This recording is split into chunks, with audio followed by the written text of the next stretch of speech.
현대사회의 제6주차 수업 시작하겠습니다. 오늘은 지난주에 이어서 법편 두 번째 마지막 시간이 되겠습니다.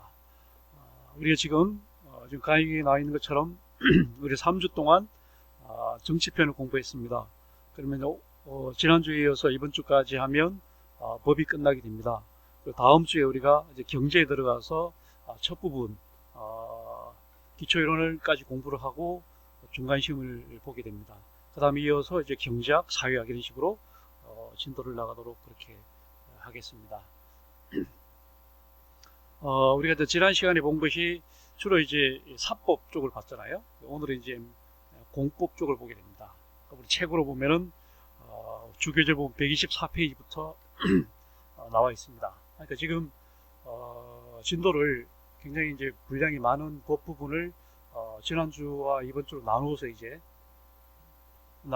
두 주에 공부하다 보니까 지금 강의 그 화면에 너무 내용이 빼곡합니다. 그러니까 지금 어쩔 수 없다는 거 여러분들 이해를 하고 그 다음에 그 교재를 좀 자세히 좀 보면 좋겠습니다. 자, 그러면은 법 부분에 들어가서 먼저 우리 볼 것이 학교 생활, 그다음에 그다음에 여성, 환경, 노동, 형법, 하여튼 행정법 이 부분들을 하나씩 나눠서 이제 보도록 하겠습니다. 먼저 이제 학교 생활. 우리가 지금 이제 여러분도 지금 학교를 대학을 다니고 있기 때문에 교육에 관해서 이제 쉽게 말하면 교육법이 되겠습니다. 학교 교육과 법, 그럼 우리가 교육에 관해서는 이제 법이 있습니다. 옛날에는 이제 법이 개정이 되기 전에는 교육법이라고 하는 법이 있었죠. 근데 이게 이제 전문 개정이 돼가지고 교육기본법이라고 하는 법이 대체 입법이 됐습니다. 이거는 이제 헌법상 보장된 교육의 권리, 교육에 관한 것을 담고 있는 것이 헌법 31조인데 거기에 이제 근거해서 교육기본법이 제정이 됐고, 그 다음에 이제 각 학제별로 해서 여러분들이 지금 대학, 고등학교 이후, 그러니까 대학, 전문대학, 하여튼 이 대학원 과정을 포괄하는 법이 이제 고등교육법입니다. 그 다음에 이제 평생교육법, 그 다음에 이제 사립학교법, 교육공무원법 이런 법들이 있고요. 학제별로 보면 초중등 교육법, 여러 교육법 체계를 갖추고 있고, 지금 이제 기본이 되는 것은 역시 이 교육기본법이 되겠습니다. 이 법률에 이제 또 미진한 부분들을 행정부에서 이제 명령으로, 시행령이나 시행규칙으로 대통령이 제정하는 이제 예를 들면 교육기본법 시행령, 그러면 이거는 대통령이 제정하는 거고, 교육기본법 시행규칙, 그러면 이제 교육부 장관이 제정하는 거죠. 이런 행정명령이 있고, 그리고 이제 우리가 말하는 그 자치법규라고 해서 광역 지방자치단체 의회에서 제정하는 교육조례가 있습니다. 교육조례. 이 교육조례는 예전에는 이제 교육위원회에서 했는데 지금은 광역자치단체 의회에서 이제 상임교육 관련된 상임위원회에서 이제 제정을 하는 거죠. 그 다음에 교육규칙은 이제 그 교육조례의 그 안에서, 테두리 안에서 이제 교육청에서, 각 시도 교육청에서 교육규칙을 제정하도록 이렇게 되어 있습니다. 그 다음에 이제 교육에 관한 권리입니다. 교육권, 교육에 관한 이제 권한, 권리. 이거는 교육을 시키는 교육 당사자의 권리를 말합니다. 다시 말하면 교사로서의 교권, 학생으로서의 수업을 받을 수 있는 수업권, 수학권, 그다음에 학부모로서 친권, 이런 것들을 묶어서 우리는 교육권이라고 말합니다. 이거는 이제 헌법에서 31조에서 교육을 받을 권리에 의해서 구체화된 것이 이제 교육권이 되겠습니다. 지금 말한 것처럼 수업을 할 수 있는 이제 교사가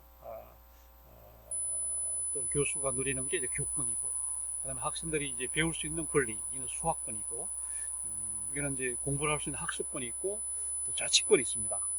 학생이 이런 걸 조직해서 할 수 있는 거고, 그리고 부모는 친권을 행사해야 합니다. 예를 들어 의무교육, 무상교육 같은 경우는 반드시 이제 취약을 시켜야 되는 친권을 행사를 해야 되는 거죠. 그 다음에 교육자의 권리와 의무, 교권은 이제 교육자, 교사, 교수 이런 교육자가 갖는 권리를 교권이라고 합니다. 교원이 갖는 전문성, 자주성, 정치적 중립성, 중요한 게 신분 보장이죠. 그 다음에 교원의 권리와 의무, 교원이 갖는 권리, 신분 보장, 불체포 특권, 쟁송 제기권, 단체 활동권 이게 있는 거고, 교원들은 성실의 의무, 법령 준수의 의무, 상명 복종의 의무 이런 의무를 가지고 있습니다. 학생들이 누리는 권리는 어떤 게 있냐? 일단은 학습권, 공부를 할 수 있는 권리가 있고, 기회균 등을 주장할 수 있는 권리가 있는 거고, 그 다음에 학생회를 조직할 수 있는 자치활동권이 있는 거고, 그 다음에 교육과정 선택권이 있죠. 뭐 문과, 이과, 뭐 실업계 이런 선택권이 있는 거고, 학생의 의무로서는 학교 규칙을 준수하고 학내 질서 문란 금지, 교사활동 금지 이런 게 의무가 되겠고요. 학생에 대한 이제 징계와 처벌이 있죠. 사유별로 여러 개 나올 수 있고 종류별로 뭐 이런 학내 봉사로부터 시작해서 이제 최고 이제 제적까지 이렇게 가능하도록 이렇게 되어 있습니다. 그다음에 절차 이것도 이제 규정을 해놓고 있어요. 의견 진술하고 그다음에 과잉 금지, 지나치게 징계를 해서는 안 된다. 그다음에 체벌 문제 원칙적으로 금지가 돼 있고, 그다음에 손해배상 조치 어떤 문제가 생겼을 때 사립이냐 아니면 공립이냐 국립이냐에 따라서 주체 문제가 있을 수 있습니다. 공립은 이제 자치단체 시도에서, 국립은 중앙정부 교육부에서, 사립은 이제 법인에서 이제 책임지도록 되어 있는 거죠. 그다음에 이제 두 번째 붓끝이 이제 여성에 관계된 겁니다. 여성에 관련된 여성의 법적 지위, 여성과 남성을 이제 차별을 해서는 안 됩니다. 여성과 남성은 차이가 있습니다. 차이라는 건 서로 다르다는 거죠. 디퍼런스, 다르다고 하는 거고, 차별은 불법적인 거죠. 차이라는 것은 합법적인 거고, 차별은 불법적인 겁니다. 여성의 문제 들어가면 이제 차별이 문제가 되는데, 일단 성차별의 원인, 구조적인, 제도적인 그런, 특히 우리나라는 이제 유교 관행 이런 거 있고, 또 잘못된 자본주의 그런 것도 있고요. 그다음에 기회 불평등으로 해서 가사 분담에 있어서 여성들이 굉장히 차별을 받고 있죠. 여성이 누리는 헌법상 지위, 남녀 평등, 근로 여성은 특별 대우를 해야 된다. 본인 및 가족 생활에서 양성 평등이라고 그러죠. 남녀 평등이라고 하지 않고 이제는 양성 평등 이렇게 되어 있습니다. 그다음에 모성 보호 이렇게 있고요. 그다음 민법상에 있어서 여성은 이제 친족 그 범위에 있어서 모계가 부계와 평등해졌습니다. 그래서 이제는 부성주의를 폐지했다 얘기했죠. 아버지 성을 따르는 게 아닙니다. 어머니 성을 따를 수도 있어요. 부성주의를 폐지를 했고 호주제를 폐지했다.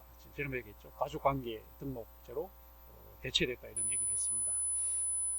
그 다음에 친권을 부모 공동으로 행사하게 돼 있고요. 재산 공유제가 인정이 돼서 여성도 재산 분할 청구권이 있습니다.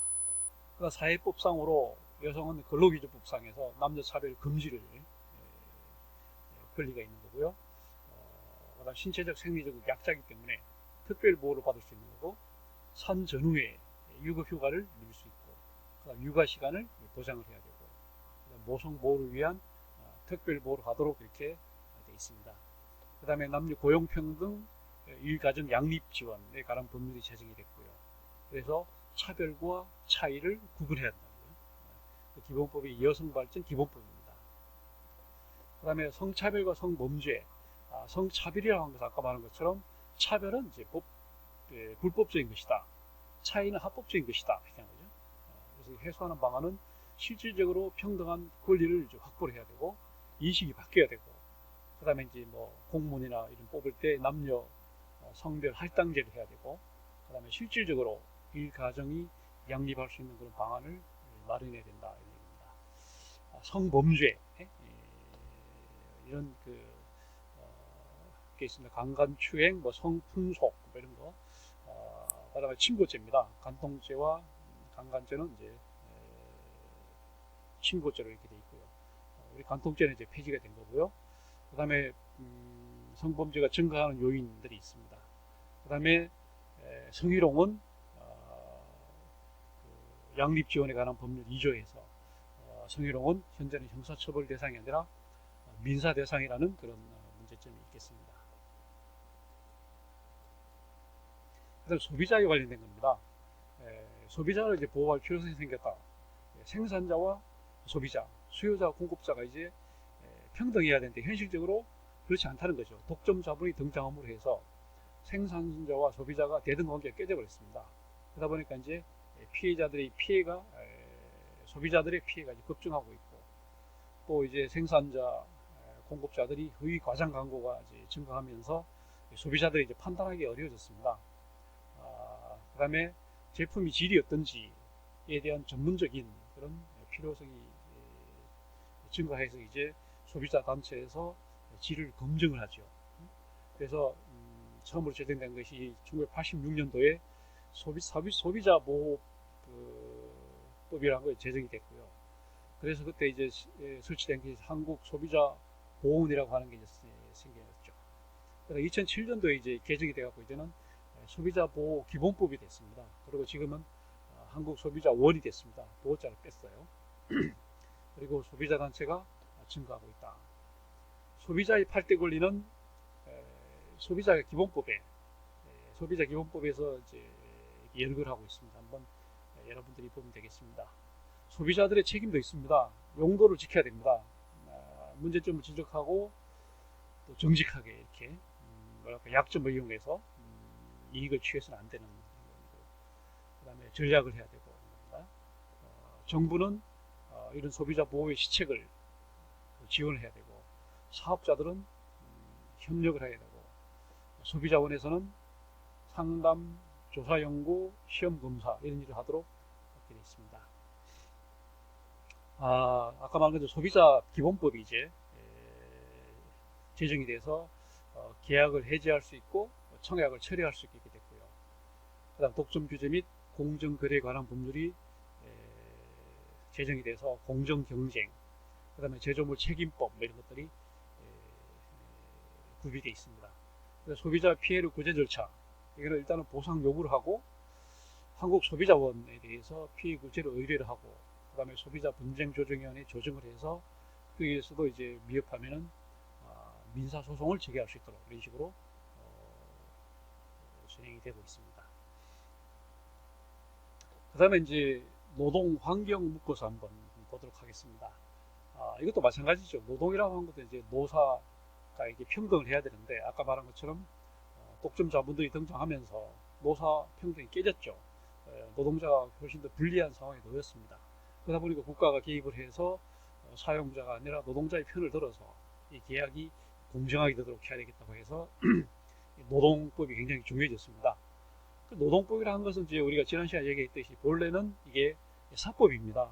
노사 자율적인 그런 이제 사법의 영역인데, 이제 노사 그런 자율에 의해서 이게 평등하게 이게 계약이 안 되다 보니까 이제 국가가 개입을 하기 시작했기 때문에 사법이었던 것이 이제 사회법화된 거죠.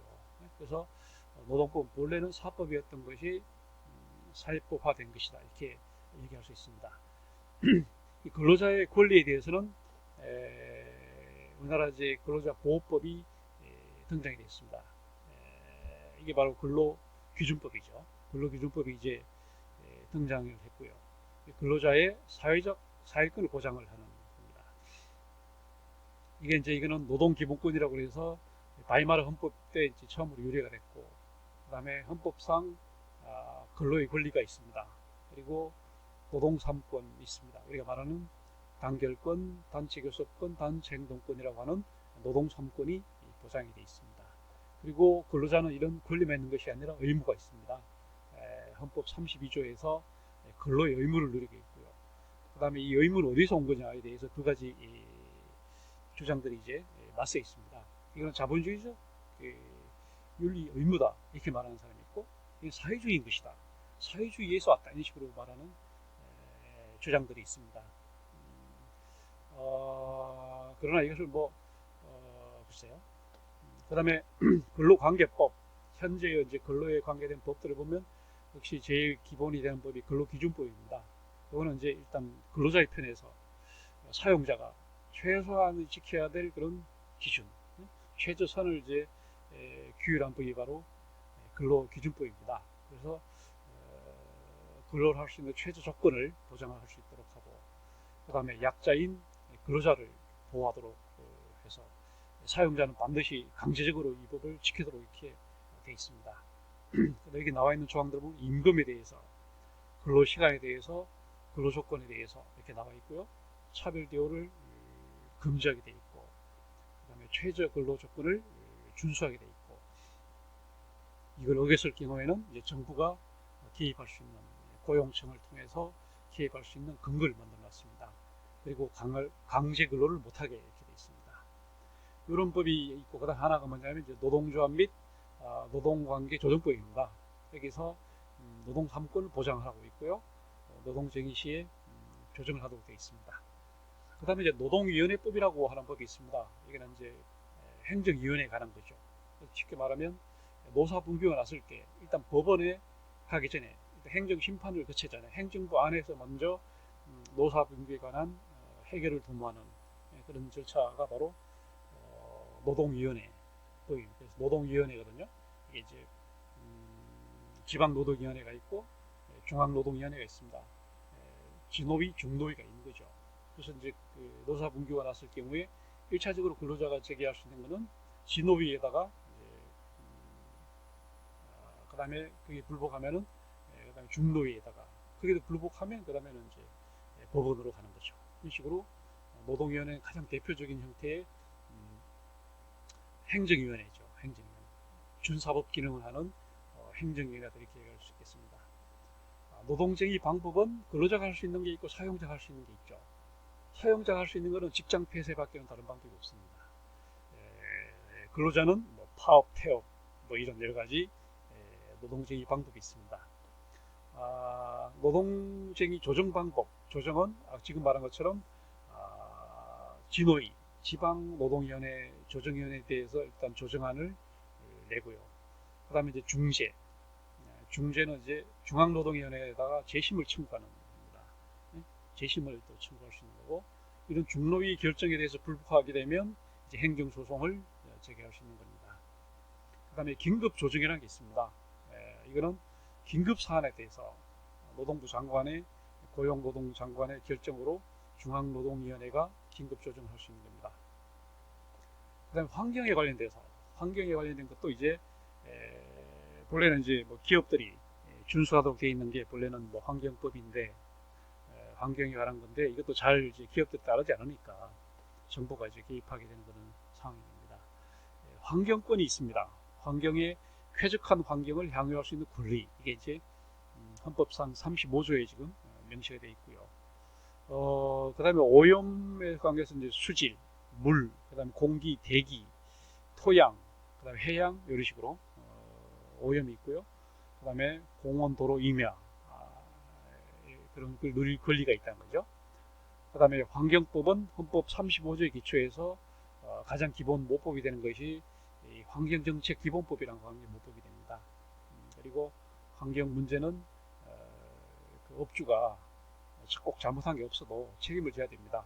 다시 말하면 무과실 책임주의라고 하는 거죠. 그리고 환경에 관한 각 개별법이 있습니다.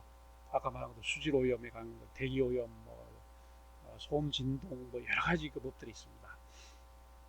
그다음 환경 영향 평가라고 하는 게 있죠. 환경 영향 평가와 법칙 구제입니다.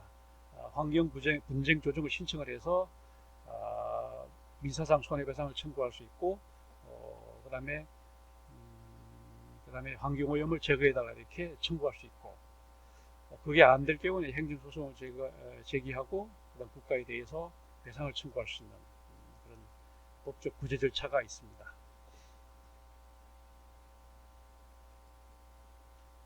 그 다음에 이제 헌법이 들어왔습니다. 헌법이 들어와서 우리가 지난번에 헌법 얘기를 좀 했습니다만은 헌법의 가장 중심이 되는 게 바로 이제 기본권이죠. 기본권이라고 하는 것이 가장 중심이 되는 거죠. 헌법의 중심 바로 기본권입니다. 국민의 기본권을 어떻게 보장할 것인가. 일단 기본권이 몇 번째고 그걸 기본권을 보장하기 위한 이제 제도적인 절차로서 통치기구라고 그래서 우리 이제 각 기구들이 나와 있잖아요. 국회, 정부, 법원, 헌법재판소, 중앙선거관리위원회, 그 다음에 지방자치, 경제조항 이렇게 돼 있습니다. 그래서 크게 나오면 이제 8개가 돼 있지만 맨 먼저 있는 기본권이 제일 중요한 것이고 나머지는 기본권을 보장하기 위한 수단, 장치 제도, 기구 이렇게 얘기할 수 있는 겁니다. 그래서 헌법의 내용 중에 이제 기본권을 한번 보고자 하는 것입니다. 이 기본권이라고 하는 것은 헌법이 보장하는 겁니다. 헌법이 보장하는 개인적인 공권입니다. 국가가 보장하는 개인적인 공권이고, 이거는 천부인권이다, 하늘이 준 것이다, 이렇게 얘기하는 그런 학설이 있고, 또 하나는 그게 아니라 법으로 명시됐기 때문에 이 권리가 기본권이 의미가 있는 것이다 라고 하는 실정권론 두 가지가 대립을 하고 있죠. 아무래도 이제 천부인권론 같은 경우는 이제 그 뭐랄까 불문 헌법을 가진 나라에서는 아마 천부인권이 되겠고, 우리나라와 같이 이게 성문화된 헌법이 있는 나라는 이제 실정권론이 이제 더 비중이 크다고 볼 수 있겠죠. 기본권은 일단은 국가에 대해서 일단 효력이 있습니다. 국가에 대해서 우리가 요구를 할 수 있는 거고, 또 이제 타인에 대해서 두 가지 차원으로 볼 수 있는데, 먼저 국가에 대해서 갖는 효력을 보면 이 기본권이 국가 권력을 구속을 합니다. 아까 말한 것처럼 국가 권력이나 국가의 이런 제도적인 장치도 결국은 기본권을 위한 하나의 수단이고 방편이기 때문에 이 기본권이 국가 권력을 이제 구속을 하는 겁니다. 그래서 국가는 어떤 형태로도 기본권을 침해할 수가 없는 것입니다. 다시 말하면 입법부도 이러한 기본권을 침해하는 법률을 제정해서는 안 됩니다. 그리고 사법부도 기본권을 침해하는 판결을 내서는 안 됩니다. 그 다음에 행정부도 기본권을 침해하는 행정명령을 법 집행을 해서는 안 되는 겁니다. 이런 식으로 해서 어떻게든 기본권은 이제 보장이 되도록 되어 있고요. 그 다음에 개인에 대해서도 마찬가지입니다. 이런 기본권이 타인의 기본권에 대해서 침해를 하면 안 됩니다. 개인 간 기본권에 대해서 침해하면 안 되는 것이 되죠. 개인 간 관계, 그다음에 이제 노동 상권, 이런 것들이 대인적 효력이 되겠습니다. 이런 기본권이라고 해도 이제 아주 그 제한된 그런 상황에서는 이제 제한을 할 수가 있는데, 예외적으로 계엄 선포 시에, 그다음에 긴급 명령, 긴급 재정, 경제 처분, 이런 국가 긴급권의 발동 시에 는 법률이 아닌 명령과 처분에 의해서 기본권을 제한할 수 있다. 지금 예를 들면 코로나 사태 때 열책하게 하고 무슨 의무 격리를 하게 하고, 이런 것들은 법에는 그 규정이 없죠. 일단 행정 명령입니다. 이런 경우는 아주 예외적인 상황인 거죠. 그렇다고 하더라도 본질적인 침해를 해서는 안 된다라고 하는 원칙이 있고요. 그 다음에 그 사유도 안전을 보장하고 질서를 유지하고 공공복리를 추구, 이런 사유에 한해서만 제한할 수 있는 그런 겁니다. 그리고 원칙적으로는 국민의 대의기관인 국회가 제정한 법률을 가지고 사실은 기본권을 제한을 해야 됩니다. 이 코로나 사태 같은 경우는 이제 갑작스러운 그런 상황이었기 때문에 어쩔 수 없다고 하지만, 이게 이제 좀 더 길어지고 이게 이제 연차적으로 매년 반복이 되고 그러면 법을 제정해야 되겠죠. 그 법을 가지고 격리도 할 수 있고 이렇게 어떤 근거를 가지게 될 겁니다. 그 다음에 기본권의 내용을 이제 6가지로 이렇게 나눠서 보겠습니다. 맨 먼저 역시 인간의 존엄이죠. 그 다음에 가치와 행복 추구권이죠. 두 번째가 평등권, 세 번째가 자유권, 네 번째 참정권, 다섯 번째 청구권, 여섯 번째 사회권, 이런 식으로 나눠볼 수가 있습니다. 그래서 가장 기본이 되는 것이 역시 인간의 존엄, 가치 및 행복 추구권입니다. 우리나라 헌법 제10조에서 명시하고 있습니다. 그 기본권의 이념이 되겠고요. 가치 지표, 가장 기본이 되는 그런 지표가 되겠습니다. 행복 추구권은 제10조에서 명시하고 있고,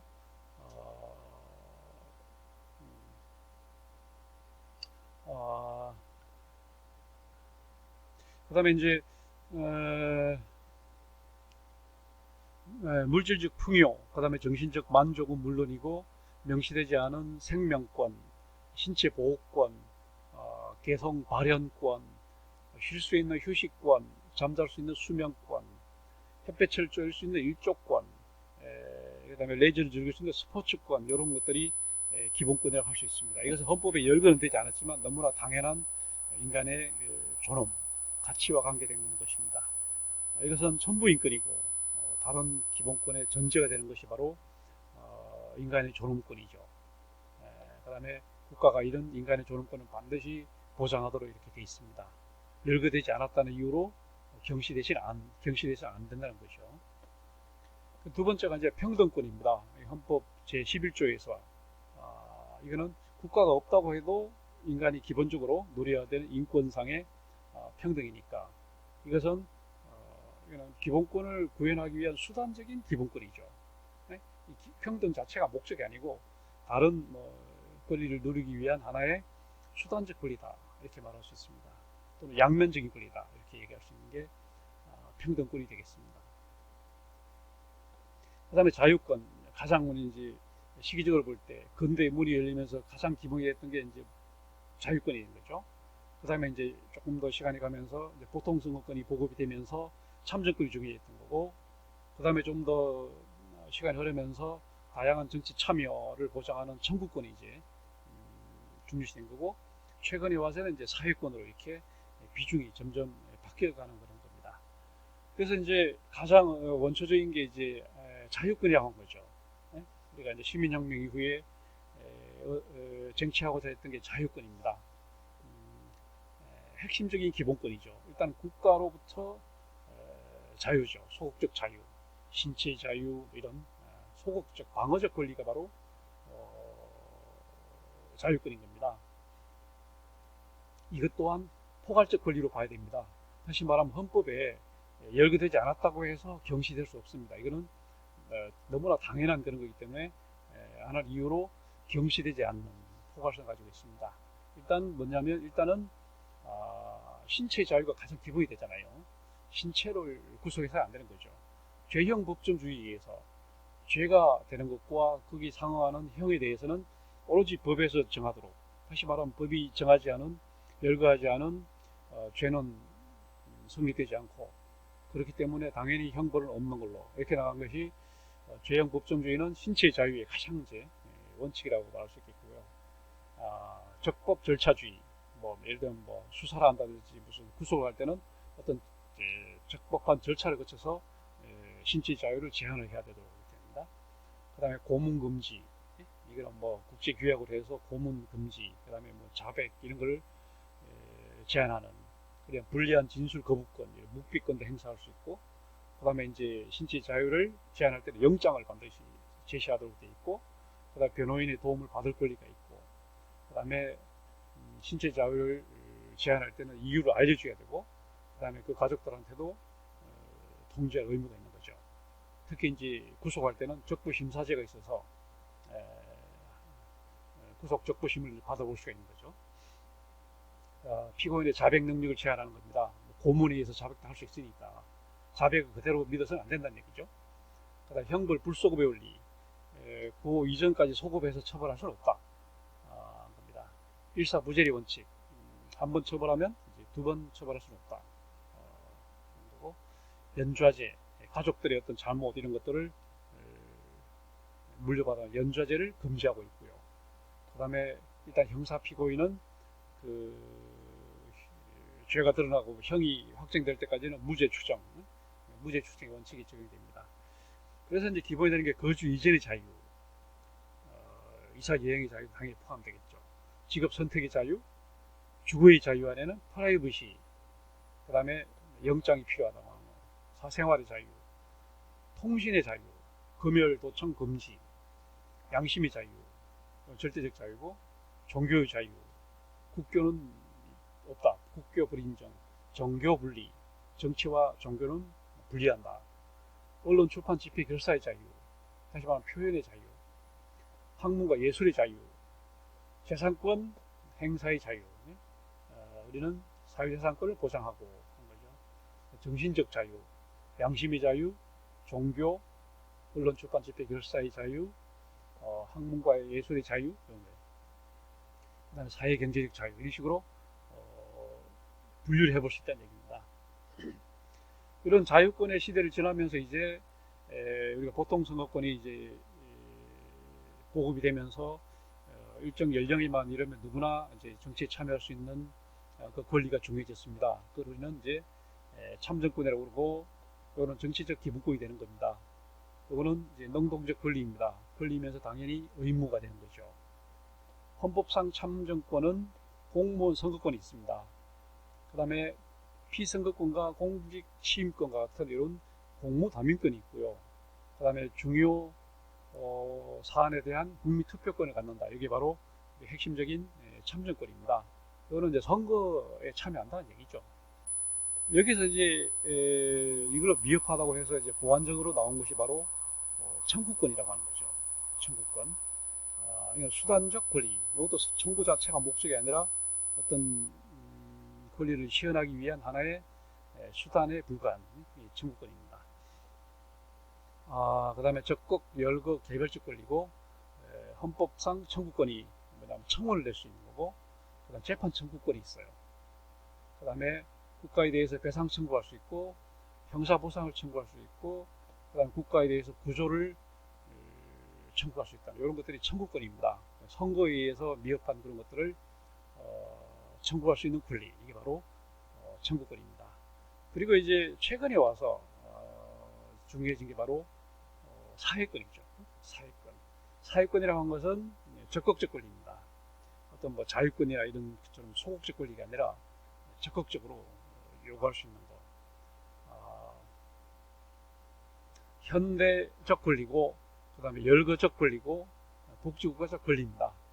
헌법상 사회권이라고 그러면 사회보장수급권과 같은 인간다운 생활할 권리, 그 다음에 본인 그리고 자녀의 균등 교육을 받을 권리, 그 다음에 최저임금제, 근로조건, 노동삼권 같은 근로의 권리, 그 다음에 공해배제요구권, 오염배제 청구소송, 그 다음에 손해배상 청구권과 같은 그런 환경권, 그 다음에 양성평등, 모성보호, 이런 분위가족, 이런 것들 다 묶어서 우리는 이제 사회권이라 이렇게 말하는 거죠. 사회권. 그러니까 사회법상에 쉽게 말하면 이제 교육, 노동, 환경, 이런 사회법상의 그런 권리들이 이제 사회권이 되는 겁니다. 이런 기본권들끼리 서로 충돌할 수가 있습니다. 충돌할 경우에 어떻게 해야 되느냐? 일단 충돌하는 기본권에 서로 양립을 할 수 있도록 양 권리를 너무 서로 이런 자유권과 평등권이 충돌한다 그러면 자유권과 평등권을 반반씩 5대5 이렇게 해야지, 한쪽을 너무 과잉이 되지 않도록 이렇게 해야 되는 거고, 그 다음에 어떤 대안을 제시해야 되는 거고, 그 다음에 일단은 상위 기본권이 우선이 돼야 되는 거고, 그 다음에 인격적 가치가 우선이 돼야 되는 거고, 그 다음에 다른 것보다 자유가 일단 구속이 되면 일단 자유가 우선이 돼야 되는 거고, 그래서 이런 기본권이 이제 침해가 되면은 거기에 대해서 우리는 청원을 할 수 있고요. 그 다음에 이제 사법부에 대해서 재판을 청구할 수 있고, 정부에 대해서 행정심판을 청구할 수 있고, 그 다음에 법률상의 어떤 구조, 행정소송, 이런 것들을 낼 수 있고, 행정심판으로 미흡할 경우에는 행정소송을 제기할 수 있고, 그 다음에 위헌법률심사, 그 다음에 그런 헌법소원을 통해서 또 기본권 침해를 또 어떤 구제를 받을 수 있다, 이런 얘기가 되겠습니다. 그 다음에 이제 우리가 행정법입니다. 행정법은 이제 국가 행정에 관한 거죠. 행정법이 어디까지냐 이렇게 할 때 이제 행정법, 그러면 이제 행정이라고 하는 행정부라고 이제 이렇게 얘기할 수 있겠어요. 그럼 다시 말하면 국회나 그러면 법은 어떻게 되냐? 좁은 의미의 이제 행정으로 봐야 됩니다. 국회나 법원은 그렇게 안 보고 그냥 행정부만 이렇게 보는. 그래서 행정 기능이 점점 이제 확대되고 있다 보니까 예를 들면 옛날 관방학에서 자유방임, 야경국가, 복지국가 이런 식으로 가다 보니까 행정 기능이 자꾸 팽창하다 보니까 이제 행정으로부터 각 개개인들의 권익 침해가 많아지잖아요. 그러니까 행정법이 점점 중요해지고 있다. 그 다음에 행정 행정으로부터 이제 우리가 어떤 손해 이런 걸 많이 당하고 있다는 얘기죠. 행정법의 의미와 기본 원리. 행정법은 한마디로 말하면 행정의 조직, 작용, 구제에 관한 국내 공법을 행정법이라고 합니다. 그러니까 하나의 법이 아니라 여러 개의 법들이 모여 있는 겁니다. 정부조직법, 예를 들면 뭐 지방자치법, 그 다음에 각 시도 무슨 그 조례, 무슨 그 다음에 무슨 국가공무원법, 국가재정법 이런 것들이 다 이제 행정법이죠. 그러니까 그 다음에 뭐 행정절차법, 행정정보공개법 이런 법들을 다 묶어서 우리는 행정법이다 이렇게 말하는 거기 때문에 한마디로 이제 정의를 한다면 행정조직과 작용과 구제에 관한 국내 공법이다 이렇게 얘기할 수 있겠고요. 단일의 법이 아니라 여러 개의 법을 묶기 때문에 복수법전이다 이렇게 말하는 거고, 우리는 이제 각 개개인의 그 사익보다는 행정권, 다시 말하면 공익을 우선한다는 것을 전제로 깔고 있습니다. 그 다음에 행정법의 기본 원리는 민주, 국민의 민주성, 그 다음에 오로지 법적 근거, 법치, 그 다음에 복지를 위해서 이런 원리를 가지고 있고요. 그리고 법에 의해서는 이런 걸 사법국가다. 그 다음에 지방자치, 이런 지방분권주의, 이게 기본 원리가 되겠습니다. 행정기관의 종류, 이게 이제 행정법상에 보면 행정관청이라고 하는 용어를 쓰고 있어요.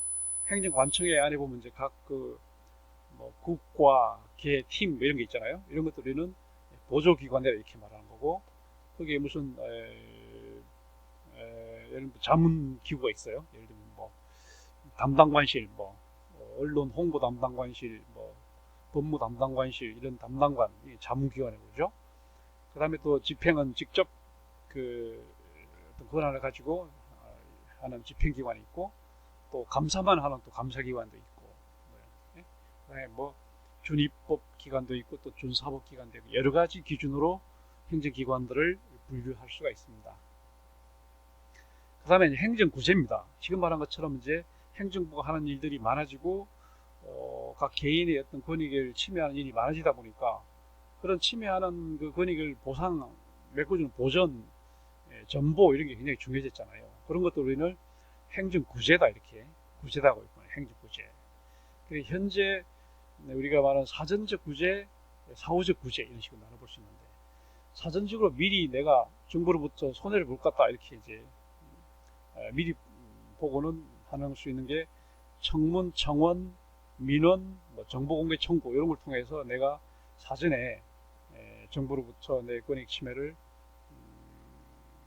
막을 수 있다는 거죠. 그래서 이런 것을 우리는 사전적 구제제도다 이렇게 말하고, 사후적 구제제도는 어떤 문제가 발생했을 때 그 묶어서 우리는 그냥 행정쟁송이다 이렇게 하면 행정쟁송, 행정쟁송이란 말은 이렇게 다투고 소송한다는 뜻이죠.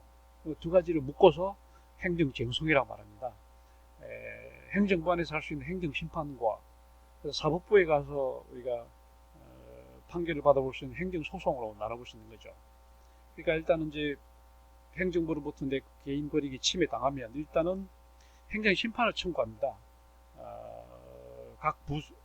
정부 각 부처별로 아니면 그 광역 지방자치단체별로 행정심판위원회가 있습니다. 거기다가 내가 행정심판을 청구합니다. 그래서 거기다가 이제 했는데 그 결과가 미흡하다 싶을 때는 중앙행정심판에 중앙행심위가 있습니다. 이거는 국무총리 소속에 있습니다. 국무총리 소속의 중앙행심위에다가 행정심판 한 번 더 청구할 수 있는 겁니다. 그 결정에 대해서 다시 미흡하면 이제는 소송으로 가는 겁니다. 행정소송. 그래서 우리는 이런 행정심판과 행정소송 두 가지를 묶어서 우리는 행정쟁송이다 이렇게 말한 거거든요. 그러니까 반드시 뭐 행정심판을 거쳐서 행정소송을 갈 필요는 없습니다. 바로 행정소송을 갈 수도 있어요. 그러나 이제 행정소송을 가면 시간도 많이 걸리고 돈도 많이 들고 하니까 일단은 먼저 사안별로 중대한 사안이면 뭐 바로 행정소송을 간다고 하지만 좀 경미한 사안 같은 경우에는 일단 심판을 받아보고 거기서 일단은 해결하는 게 좋을 겁니다. 그렇게 행정심판은 전형적인 이제 준사법 기능이죠. 행정부가 하기 때문에, 그러니까 각 행심위, 그다음에 중앙행심위에 이제 일단 결정을 청구하는 행정심판, 그다음에 이제 거기 불복하면 이제 행정법원 1심, 또 거기 불복하면 또 고등법원, 대법원 이렇게 할 수 있는 거고, 행정법원이 서울밖에 없으니까 지방에서는 행정법원까지 또 서울까지 올 수 없으니까 그때는 그냥 일반 지방법원에서 행정소송을 이제 제기할 수 있는 겁니다. 그렇게 해서 이제 행정상 손해전보를 받을 수 있는 거죠. 손해배상과 손실보상을 받을 수 있는 겁니다. 손해에 대해서는 배상을 해주고 손실에 대해서는 보상을 해주고, 이 식의 약간 의미가 다릅니다. 이걸 두 개를 묶어서 우리는 손해전보제도다, 이게 손해전보제도 이렇게 해서 용어가 좀 어렵죠. 자, 행정심판에 대해서 좀 자세히 보면, 행정심판은 아까 말한 것처럼 이제 행정부 안에 각 부처나 아니면 각 시도에 설치된 행정심판위원회에서 이제 진행하는 게 바로 행정심판인데, 여기 이제 우리가 행정심판을 받으려면 행정심판을 청구해야 됩니다. 그럼 행정심판 청구서를 작성해서 행정심판위원회에 제출을 하면 거기서 행정심판위원회에서 이제 심리해서 의결합니다. 그렇게 하면 이제 어떤 식으로 나오냐면, 그렇게 하면 행정심판은 이제 취소심판, 취소해 달라, 아니면 무효다, 무효를 확인해 달라, 무효 확인 심판, 또는 의무 이행을 심판해 달라, 이런 식으로 해서 이제 청구를 하게 되면 재결, 거기서 나오는 것은 판결이라고 하지 않고 재결이라고 말합니다. 재결에서는 어떻게 나오냐면 각하한다. 이걸 우리가 다룰 수 있는 사안이 아니다. 각하는 기각하는 건 뭐예요? 이유 없다. 정부가 잘못한 거 없다. 행정부가 잘못한 거 없으니까 배상할 것도 없고 보상할 것도 없다. 이런 식으로. 사정, 이거 좀 더 면밀하게 한번 볼 필요가 있다. 인용, 이거는 행정부가 잘못했다. 배상이나 보상을 해주라. 이렇게 나온 게 인용, 이런 식으로 해서 재결이 네 가지로 이렇게 나눠집니다. 여기 이제 여기서 행정심판위원회, 그 다음에 중앙행정심판위원회에서 불복할 경우에는 이제 행정소송을 가야 되는데, 이것도 이제 종류로 볼 때는 이런 소송이 있을 수 있고요. 그 다음에 행정소송을 제기할 때는 일단 요건을 갖추어서 일단은 구술로 심리를 하고, 그 다음에 각하, 기각, 사정, 인용 판결이 똑같이 납니다. 행정심판하고 똑같아요. 각하, 기각, 사정, 인용 판결을 나는 거고, 그래서 1심은 서울 같은 경우는 행정법원에서, 그 다음에 지방은 일반 지방법원에서 본원에서 시작을 해서 그 다음에 이제 3심제로 해서 고등법원, 대법원까지 올라갈 수 있는 것이 행정소송제도입니다. 예전에는 반드시 행정심판을 거쳐서 행정소송을 가도록 했습니다. 이걸 행정심판 전치주의라고 합니다. 이제는 반드시 그렇게 할 필요가 없습니다. 사안별로 행정심판 전치주의가 선택적으로 적용이 된다, 이렇게 말할 수 있겠습니다. 그 다음에 이제 전보제도를 한번 보겠습니다. 전보제도로 한 것은 손해가 생겼을 때 손해전보제도인데, 이 손해배상과 그 다음에 손실보상이 있습니다. 손해배상은 이제 국가가 잘못했을 경우입니다.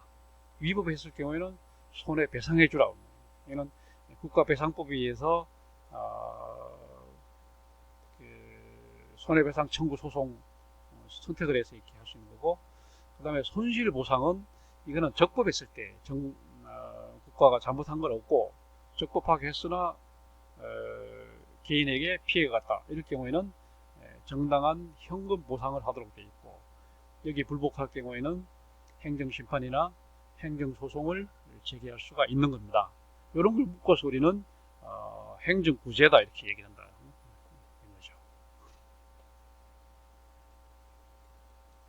그 다음에 이제 형사법에 대해서 형사법이 또 굉장히 복잡하고, 현재 정부에서도 검경, 검찰, 경찰 사이에 수사권 지금 조정도 하고 있고, 사법부 판결에 대해서도 지금 많은 또 이번에 뭐 광복절, 개천절 집회를 놓고 지금 갑론을 박 굉장히 시끄럽기 때문에 이 문제를 굉장히 우리가 좀 시의적절한 그런 주제라고 볼 수 있겠는데, 자, 먼저 이 형법과 범죄와 형벌, 이렇게 얘기해요.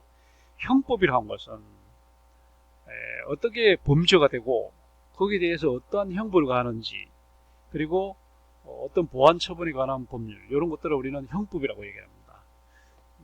이런 형법이 필요한 것은 범죄자를 처벌하고 또 나아가서는 미리 범죄를 예방하고 이렇게 함으로써 사회 안정과 질서를 유지하고 국민의 자유와 권리를 보장하고 하는 거죠. 그래서 옛날에는 복수 위주로 되어 있다가 그 다음에 속죄, 그다음에 위하, 박애, 과학 이런 식으로 형법의 개념이 변화하고 있다 이렇게 얘기할 수 있겠습니다. 그 다음에 죄형 법정주의 아까 얘기했듯이 죄와 형은 법만이 정한다. 죄와 형은 법에 의해서만 정한다. 그래서 우리나라 말하자면 일반 형법 외에도 그다음에 뭐 가중처벌법, 그다음에 국가보안법 이런 법들이 많거든요. 이런 것들을 묶어서 우리는 다 형사법 이렇게 얘기를 합니다. 형사법이 여러 개 있습니다. 그 중에 가장 대표적인 게 형법 이렇게 하고, 그러니까 북한과의 이런 문제 있을 때는 국가보안법 이렇게 말하고, 그다음 특정 범죄에 대해서는 가중처벌법, 그래서 형법상에서 처벌하고 한 번 더 처벌할 수 있는, 그다음에 특정 경제범죄 가중처벌법 이런 여러 가지 또 특별법이 있는 겁니다. 형법은 일반 법이고 나머지 이제 그런 법들은 특별법이 되는 거죠. 그래서 죄형 법정주의는 국가 형벌권의 한계를 분명히 명시, 오로지 법에 열거된 것만 국가가 형벌권을 행사할 수 있다. 이 식으로 해서 국민의 기본권을 보장을 하고, 그 다음에 관습 형법을 금지하고, 법에 저촉이 돼야지 관습적으로 처벌해서는 안 되는 거고, 그 다음에 규정을 명확히 해서 억울한 사람이 생기지 않게, 이런 유추 해석을 해서는 안 되고 정확하게 자구 해석을 통해서, 그 다음에 형법 효력을 소급해서는 안 되고, 형법 효력 불소급, 죄를 지은 이후만 처벌해야지 죄를 지은 이전까지 소급해서 처벌해서는 안 되고, 그 다음에 적정성, 죄를 지었는데 상응해서 형을 부과해서, 죄는 경미하나 형이 가혹하다든지, 반대로 죄는 굉장히 가혹한데 형이 너무 경미하다든지 이렇게 되면 안 되고, 이게 서로 죄와 형이 상응해요. 적정해요. 적정성의 원칙이다 이렇게 말하는 겁니다. 그 다음에 법의 범죄의 종류는 몇 가지 나눌 수가 있겠죠. 국가의 이제 국가 법익죄, 그러니까 뭐 우리가 말하는 반란 수괴죄, 뭐 이런 사회적 법익죄, 뭐 미풍양속을 해치고 무슨 이런 법익죄, 그다음 개인적인 뭐 재산상의 뭐 아니면 뭐 신분상의 어떤 법익죄, 크게 나누면 세 가지 나눌 수 있겠고요. 범죄가 성립이 되려면 세 가지 있죠. 구성요건, 해당성, 위법성, 책임성 이런 식으로. 이게 구성요건, 인과관계에 분명해야 되고, 그 다음에 그게 법을 위반해야 돼요. 현행법을 확실하게 위반해야 되고, 그 다음에 거기에 대한 책임을 묻는 식으로, 이런 식으로 성립요건이 이제 되는 거고요. 그 다음에 위법성, 조각사유, 해당이 되지만 처벌할 수 없는 거, 요것을 이제 위법성 조각사유라고 그러는데, 정당행위, 정당방어, 그다음에 뭐 긴급피난, 자구행위, 피해자의 성남, 여기에 있는 경우는 법을 위반했음에도 불구하고 형법 적용이 되지 않을 수 있다는 거죠. 우리는 이거는 조각사유다, 전문용어로 조각사유다 이런 말씀인 거죠. 그 다음에 이제 형벌이라고 하는 것이 이제 나눠보면 일단은 생명형이죠. 생명을 박탈하는 사형이 있습니다.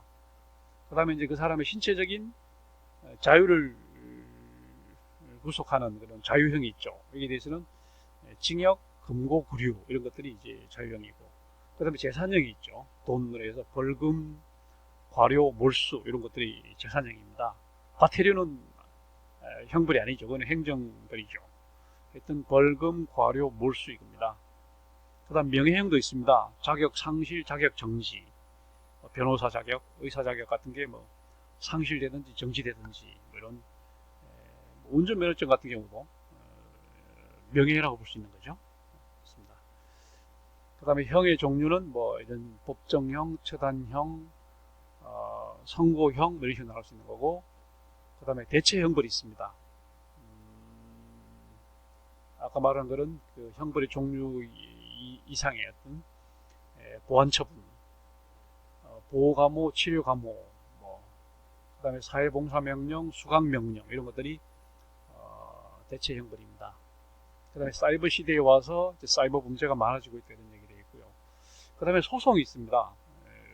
소송은 이제 형사소송, 민사소송, 뭐 행정소송, 헌법소송 여러 가지 소송이 있습니다만은 크게 보면 이제 이 형사, 민사로 나눠볼 수 있겠죠. 형사소송은 이제 절차를 보면 먼저 임의수사를 하죠. 경찰에서, 그다음에 검찰에서 이제 소환을 해서 뭐 임의수사를 하고, 그다음에 이제 구속을 할 경우 구속 적부심을 이제 그다음 기소할 건지 안 할 건지, 불기소, 정식 기소, 약식 기소, 뭐 기소유예 하여튼 이런 걸. 그다음에 변호인을 선임을 하고, 그다음에 심리를 하고, 그다음에 이제 보석 신청을 하고, 신문을 하고, 검사가 구형을 하고, 그 다음에 진술을 하고, 법원이 판결을 하고, 거기 불복할 경우에 고등법원에 항소를 하고, 대법원에 상고를 하고, 이런 식으로 절차가 진행이 됩니다. 그 다음에 수사를 개시할 수 있는 단서는 현행 범인은 바로 수사가 개시가 되는 거고, 그 다음에 본인이 직접 소를 제기하는 걸 고소라고 그러고, 그 다음에 제3자가 고발이라고 합니다. 본인이 손해를 봤다, 본인이 관련이 있다 그러면 고소, 그 다음에 본인은 전혀 관계없고 제3자가 뭐가 문제가 있다는 고발. 그러니까 고소와 고발은 다른 겁니다. 그 다음에 기소, 불기소 이렇게 함으로써 수사는 종결이 되는 겁니다. 그 다음에 구속적부심, 그 다음에 공소제기, 소추는 국가가 할 수 있도록 해서 국가소추주의 이렇게 됐고, 불고불리, 자기가 뭐랄까 얘기하지 않으면 처벌할 수 없는 불고불리, 그 다음에 오로지 검사만이 기소권을 갖는다. 이거를 기소독점주의라고 합니다. 그 다음에 기소하고 안 하고는 오로지 검사 마음이다. 이걸 우리는 기소편의주의라고 합니다. 두 가지가 이제 문제가 있다.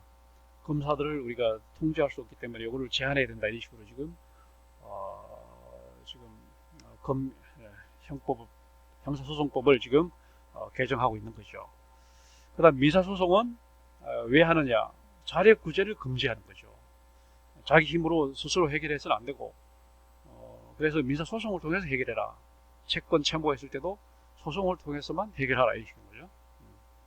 그러니까 이제 중재를 할 수 있고, 또 판결을 할 수 있고, 절차를 하려면 이제 소송을 제기해야 되고, 원고, 피고한테 통지를 하고, 재판기일을 지정하고 소환하고, 주장, 답변, 항변을 하고, 입증을 해서 판결을 하고, 거기에 이제 또 불복할 경우에 이제 고등법원에 항소를 하고 대법원에 상고를 하고, 이렇게 해서 이제 예를 들면 압류 같은 거 전혀 압류가 행사가 안 된다. 이럴 때는 이제 우리가 말하는 집행관을 붙여서 국가 개입할 수 있죠.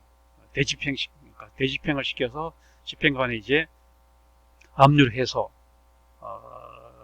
권리 실현을 시켜주는, 이게 이제 권리 실현을 위한 국가 개입이 되겠습니다.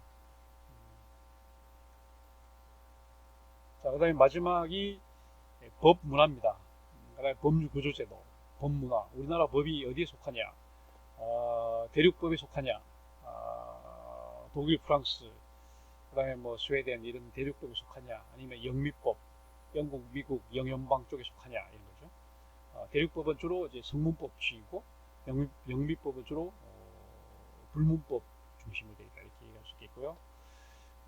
우리나라 이제 법문화를 보면 개화하기 이전에는 유교적인 그런 덕치 예치주의가 지배하다가 개화하기 이후에는 일본이 대륙법 영향을 받았기 때문에, 특히 이제 독일법 영향을 많이 받은 게 일본이잖아요. 그 영향으로 해서 우리나라도 이제 대륙법 영향을 많이 받다가 광복 이후 이제 미국에 또 의해서 영미법 문화가 많이 들어왔습니다. 그래서 우리나라 이제 법문화는 한마디로 혼합적인 법문화다 이렇게 말할 수 있겠습니다. 그 다음에 법에 대한 긍정 부정적 태도, 이게 여러 가지 있습니다. 지금도 뭐 흔히 하는 말로 무전유죄, 유전무죄 이런 말도 있고, 그 다음에 뭐 검사가 기소독점주의, 기소편의주의에 있기 때문에 검사가 문제 삼으면 그게 범죄가 되는 것이고, 그냥 봐주면 아무 불기소로 끝나는 것이고, 판사도 마찬가지죠. 그에 대해서 문제 삼으면 그러니까 형량이 너무 이게 자의적이지 않냐 이렇게 해서 법에 대한 지금 상당히 부정적인 그런 태도가 많이 팽배해 있습니다. 검찰이나 이제 법원에 대한 일반 국민들의 인식이 옛날처럼 그렇게 긍정적이지 않은 그런 상황이 있어요. 거기에 대한 대책이 나와야 될 겁니다. 그다음에 법률 구조입니다. 법적으로 이제 도와준다는 거죠. 구조라면 한문으로 쓰면 이렇게 도와준다는 겁니다. 법에 대해서 잘 모르는 사람, 그리고 이제 변호사를 살 돈이 없는 사람, 이런 사람들에 대해서 국가가 개입하는 그런 겁니다. 국가가 이제 대한법률구조공단이라고 하는 기구를 둬서 무료로 법률 상담을 해주고 소송 비용을 빌려주고, 그 다음에 국선 변호인 선임을 해주고, 거기다가 이렇게 또 심지어 소송을 대응을 해주고 하는 겁니다. 그 다음에 구조 대상은 일체, 민사, 형사, 행정, 심판, 소송, 헌법 소송까지 다 이제 구조를 할 수 있고요. 그 다음에 대상자는 저소득층이나 사회 소외층에 한정합니다. 쉽게 말하면 돈도 없고 잘 모르는 사람들만 구조 대상이 되는 겁니다. 그다음에 방법은 1차적으로는 이제 당사자 간 화해 조정을 유도하고, 그 다음에 그게 안 될 경우에는 변호사나 공익법무관을 통해서 소송을 대리하도록 이렇게 되어 있습니다. 절차로 볼 때는 법률구조 신청서를 제출하고, 그렇게 되면 사실조사, 화해조정 이런 식으로 분쟁을 해결하고, 그 다음에 소송 구조를 할 건지를 판단해서 구조 신청을 기각하거나 소송하거나, 이거는 소송을 할 수가 없다 그럴 때는 그냥 기각하는 거고, 아니면 소송을 진행하거나 이렇게 할 수 있는 겁니다. 그 다음에 정보화법, 지금 이제 사생활법이 이제 그러니까 정보화로 인한 사생활 침해라든지, 그다음에 지적재산권 이런 문제로 인해서 굉장히 사생활 침해에 대해서, 그다음 지적재산권에 대해서 계속 법들이 이제 촘촘하게 이렇게 나오고 있습니다. 특히 저작권, 이런 산업재산권 이런 데 대해서 법이 이제 강화되는 그런 추세에 있습니다. 자, 지금 분량은 굉장히 많고 해서 굉장히 빠른 속도로 해서 우리가 법 부분을 지난주하고 이번 주까지 해서 2주로 해서 끝을 냈습니다만은, 이 강의 내용을 하여튼 지금 강의한 내용만 보지 말고 책 내용을 봐서 오늘 지금 124페이지부터 쭉 나와 있습니다. 그래서 법 부분이 약간 책에 조금 다릅니다, 순서가. 그래서 그 내용을 어쨌거나 136페이지까지 나가도록 되어 있습니다. 그래서 지금 우리 책으로 보면 법 부분은